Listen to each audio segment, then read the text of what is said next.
Hello students, नमस्कार। आज मैं डिग्री पार्ट 1 ऑनर्स और सब्सिडियरी के छात्रों के लिए फर्स्ट पेपर राजनीति विज्ञान के सिद्धांत पुस्तक से ऑनलाइन क्लास लेने जा रहा हूँ। आज का टॉपिक है डेमोक्रेसी अर्थात प्रजातंत्र। प्रजातंत्र को अंग्रेजी में डेमोक्रेसी कहा जाता है। DEMOCRACY democracy. डेमोक्रेसी शब्द अंग्रेजी शब्द है और ये डेमोक्रेसी ग्रीक भाषा के डेमोस और क्रेसिया शब्द से बना है, जिसका अर्थ होता है जनता का शासन। तो शाब्दिक रूप से डेमोक्रेसी का अर्थ हुआ जनता का शासन, यानी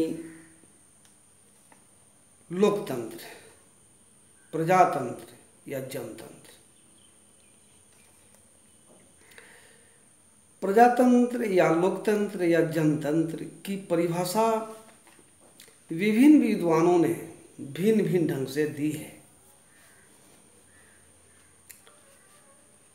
अब्राहम लिंकन ने प्रजातंत्र की परिभाषा इस प्रकार से दी है कि democracy is a government for the people, of the people and by the people. Seeley ने इसकी परिभाषा इस प्रकार से दी है कि democracy is a form of government in which every person has a share. अर्थात प्रजातंत्र एक ऐसी शासन प्रणाली है जिसमें प्रत्येक व्यक्ति का भाग होता है या हिस्सा होता है। डायसी ने भी प्रजातंत्र की परिभाषा दी है, जो इस प्रकार से है: Democracy is a form of government in which the governing body is comparatively a large fraction of the entire nation.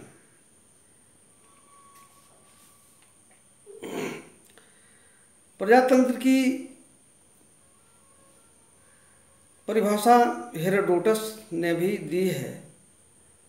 Herodotus के अनुसार प्रजातंत्र या लोकतंत्र या जनतंत्र उस शासन का नाम है जिसमें राज्य की सर्वोच्च सत्ता संपूर्ण जनता में निवास करती है। प्रजातंत्र की यह सबसे अच्छी परिभाषा मानी जाती है और बाद में विद्वानों ने कुछ शब्दों के हेर फेर से प्रजातंत्र को परिभाषित किया है।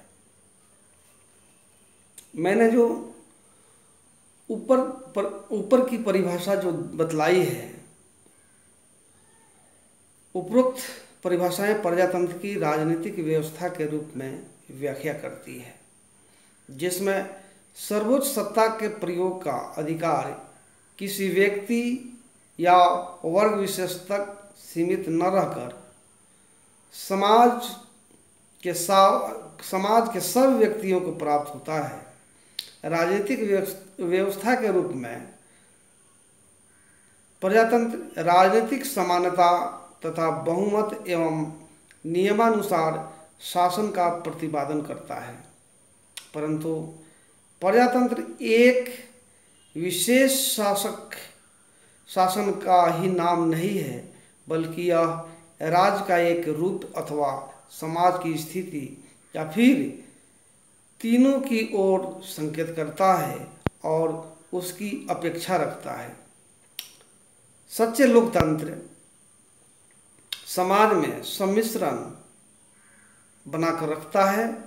यह परिभाषा अनेक अर्थी है। इसके अनुसार समाज में कोई ऊंच नीच, छोटा बड़ा या छूत अछूत का भेदभाव नहीं रखता। स्त्री और पुरुष को समान अधिकार प्राप्त होते हैं। संक्षेप में जात, मूलवंश, लिंग भेद या रंग भेद के लिए लोकतांत्रिक समाज में कोई भेद नहीं होता।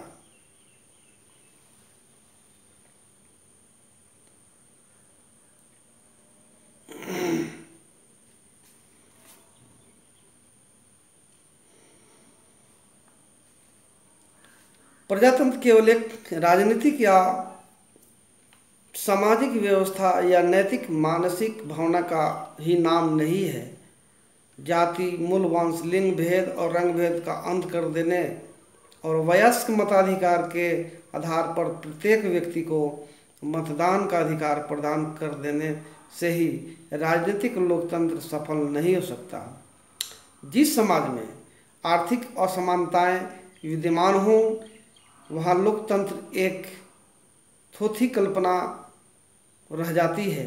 अतः राजनीतिक लोकतंत्र की सफलता का एक विशेष आर्थिक व्यवस्था की अपेक्षा रखती है जिसमें शोषण के लिए कोई स्थान नहीं हो और जहाँ प्रत्येक मनुष्य को उत्पादन कार्य करना पड़ता हो तथा उसके बदले में उचित पारिश्रमिक मिलता हो, जहाँ उत्पादन के साधनों पर समाज का सामूहिक आधिपत्य हो और उत्पादन का उद्देश्य व्यक्तिगत लाभ न होकर सामान्य हित में हो। अतः हम कह सकते हैं कि लोकतंत्र या प्रजातंत्र या जनतंत्र एक विशेष प्रकार के शासन का नाम है, सामाजिक व्यवस्था का एक सिद्धांत है, एक विशेष प्रकार की मनोवृत्ति है। लोकतंत्र में राजनीतिक, सामाजिक एवं आर्थिक व्यवस्था तथा दैनिक व्यवहार के सामाजिक एवं सांस्कृतिक मापदंड सम्मिलित होते हैं। वर्तमान युग की समस्या का हल प्रजातंत्र का परित्याग नहीं है बल्कि उसकी अधिक से अधिक उत्तम व्यवस्था है जिससे व्यवहार में वह लक्ष्य प्राप्त कर सके जिसकी उससे आशा की जाती है। प्रजातंत्र के सफल संचालन की समस्या भौतिक, मानसिक और नैतिक सभी कुछ है। संक्षेप में हम कह सकते हैं कि उच्च कोटि के प्रजातंत्र के लिए उच्च कोटि का मानक आवश्यक है। धन्यवाद।